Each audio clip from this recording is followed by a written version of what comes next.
Bismillahirrahmanirrahim. Demi Allah, saya bersumpah sebagai saksi akan memberikan keterangan yang benar, tidak lain daripada yang sebenarnya. Silahkan duduk. Jadi saudara berdua sekarang sudah menjadi kami panggil saksi ya, untuk memberikan keterangan dalam perkara peninjauan kembali ini. Ini akan didengarkan keterangannya secara bersama-sama. Yang mana yang lebih dulu yang mau didengarkan? Nanti kami.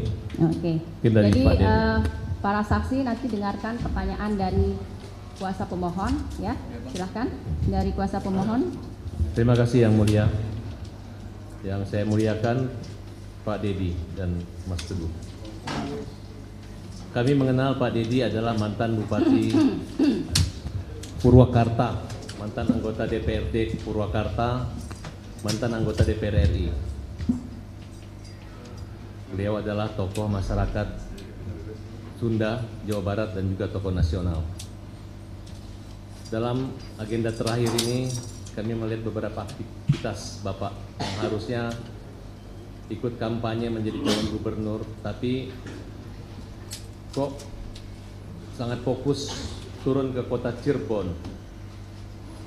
Kemudian beberapa hasil wawancara Bapak itu sangat mengejutkan dunia keadilan Indonesia dengan ditemukan beberapa fakta-fakta nyata, pengakuan-pengakuan dan pencabutan-pencabutan berita acara, keterangan baik di kepolisian maupun di pengadilan dalam satu kasus yang bernama kematian Vina dan Eki.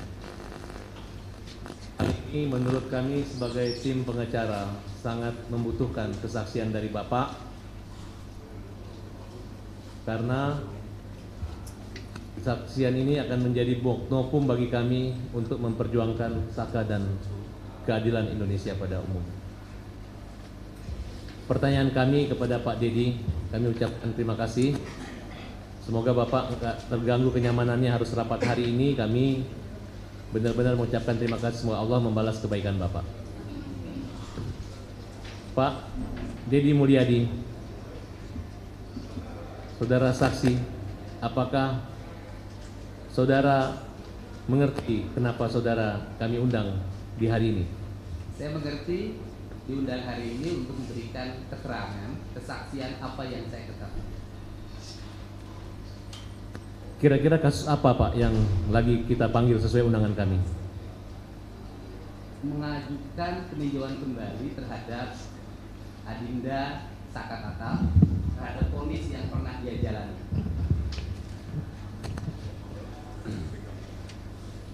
Apa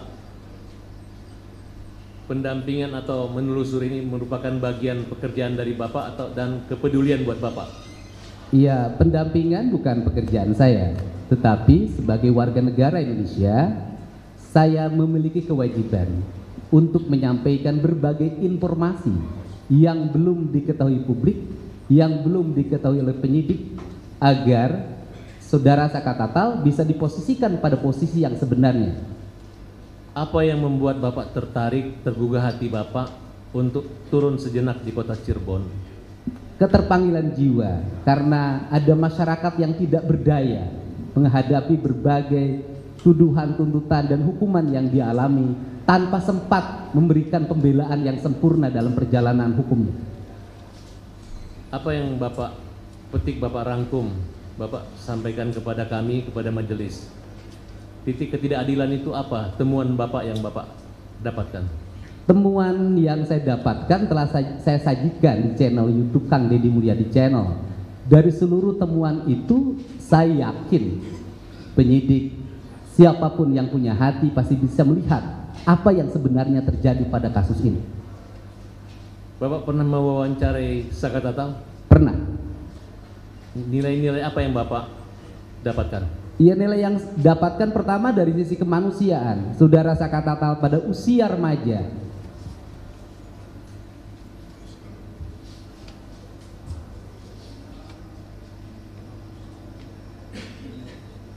tidak bisa menikmati masa remaja.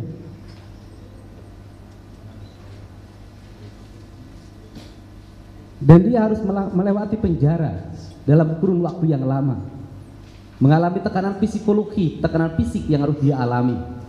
Dan yang saya kagumi adalah setelah bebas dia menyatakan menggugat pada negara bahwa dia tidak bersalah. Sikap ini adalah sikap patriotik anak muda Indonesia yang harus menjadi contoh. Bapak bertemu keluarganya, kakaknya, ibunya?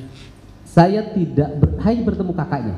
Bertemu kakaknya waktu pertama kali saya berkunjung dan bertemu saudaranya bernama Sadikun. Pak Dedi pernah ke rumahnya? Saya pernah ke rumahnya.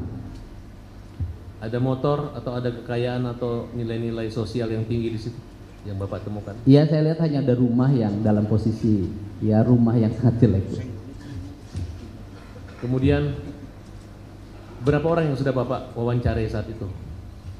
Kalau sampai saat ini mungkin sudah puluhan ya, saya sudah nggak bisa menghitung. Tetapi yang menyangkut Saka Tatal yaitu mencoba memahami peristiwa apa yang dialami oleh saudara Saka Tatal pada tanggal 27 Agustus 2016. Apa yang saudara ketahui berdasarkan informasi yang diwawancarai tentang keberadaan Saka Tatal tahun 2016 tersebut? Dari channel yang saya ungkapkan ke publik pada tanggal 27 Agustus 2016, saudara Saka Tatal berada di rumah.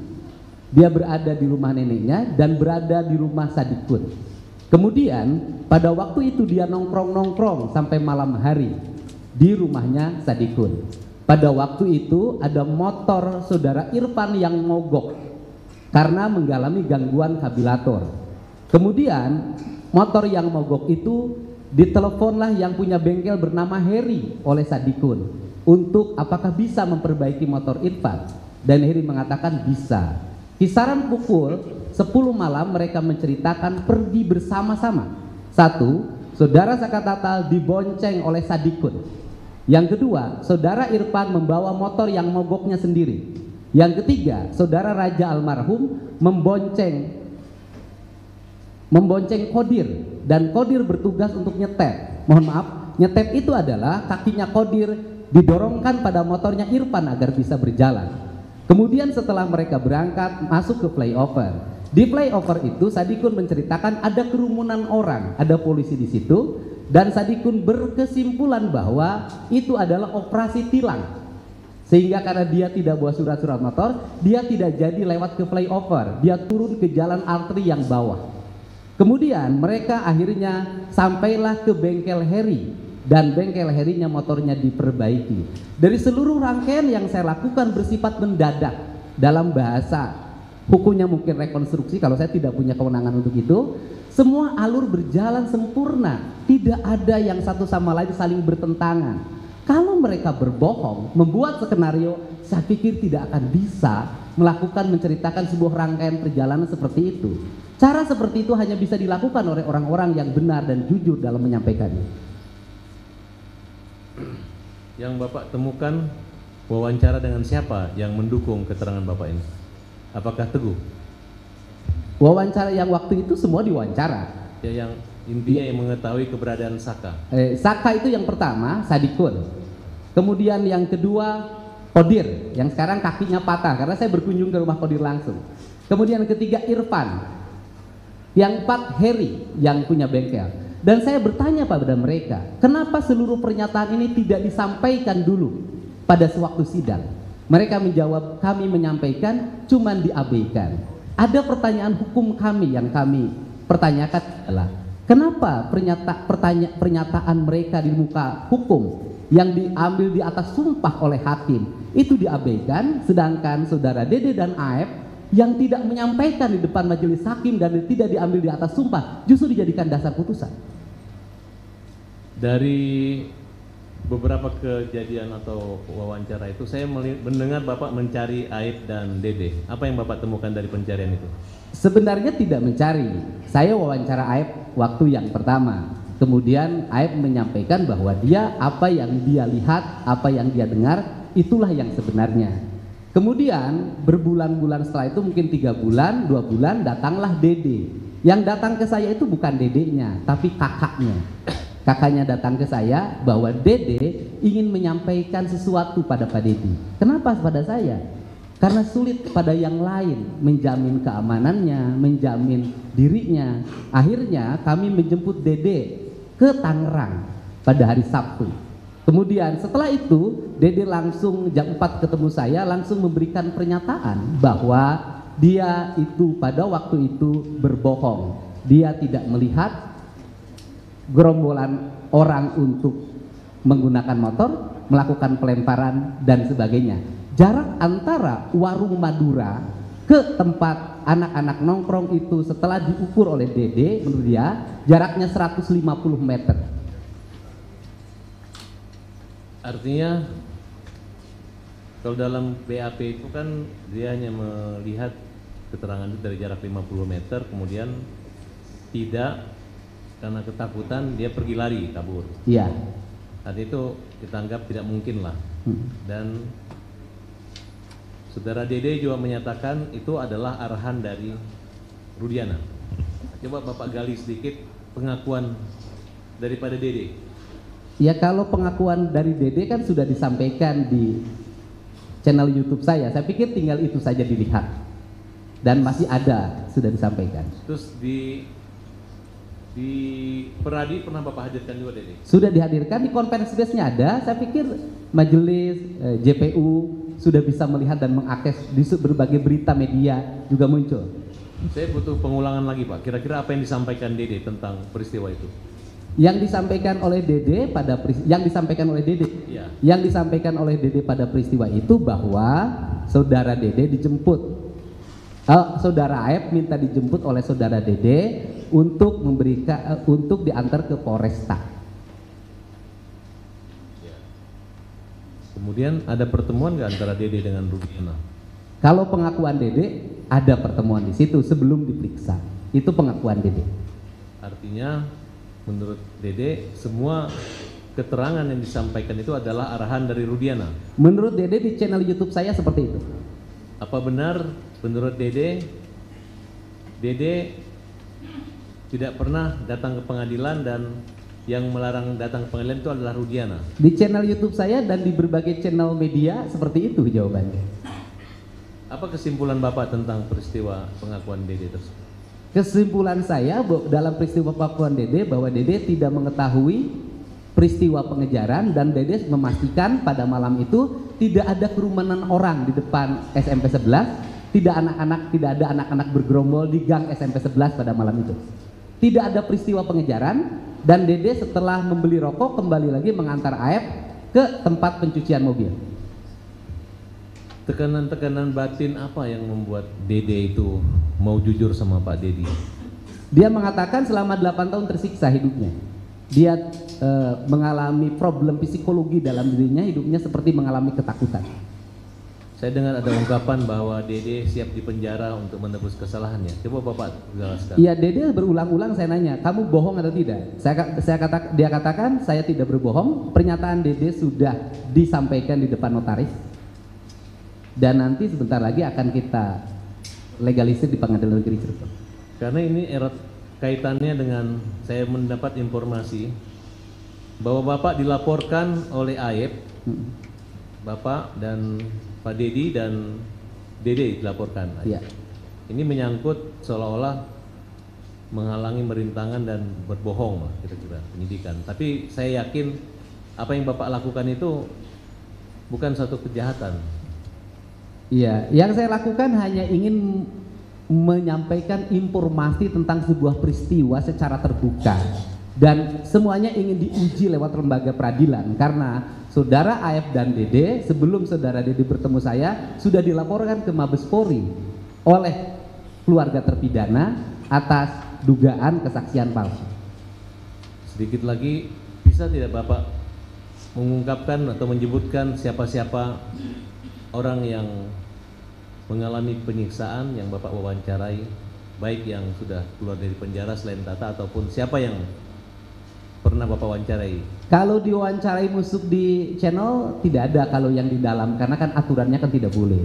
Yang saya hanya mewawancarai kan yang di luar. Ya, yang di luar. Yang di luar itu diantaranya saudara Aldi, adiknya dari Eka. Apa cerita Aldi kepada Bapak? Sama, bahwa dia mengalami penyiksaan yang luar biasa, kemudian dia berhenti disiksa karena EK-nya menyampaikan bahwa saya pelakunya, kemudian kamu bukan pelakunya, untuk menyelamatkan adiknya. Oke. Kalau yang Bapak ketahui tentang Teguh ini, bagaimana Pak? Saudara Teguh adalah orang yang datang ke rumah saya untuk menyampaikan peristiwa yang sebenarnya, karena waktu itu Saudara Teguh pada saat tanggal 27 Agustus 2016 itu bersama-sama terpidana yang lain. Pertama dia berkumpul di rumah Bu Nining, karena Bu Nining merasa bising kemudian diusir, pindahlah ke rumah Hadi. Malamnya mereka tidur di rumah anaknya Pak RT Pasren. Di keterangan di 2016 Saudara Teguh menyampaikan bahwa dia itu kan pada kisaran jam 10, setengah jam 9 itu beli nasi kuning. Sepulang beli nasi kuning langsung ke rumah Hadi dan kemudian nginep di rumah RT Pasren. Tetapi pada waktu BAP 2016 Saudara Teguh diarahkan, menurut keterangan Saudara Teguh pada channel YouTube saya, bahwa Saudara Teguh sepulang dari beli nasi kuning langsung pulang ke rumah dan tidur. Saudara saksi tahu kalau Saudara Teguh sudah mencabut keterangan saksi beliau? Menurut keterangan Saudara Teguh mencabut pada waktu kasus Peggy 2024.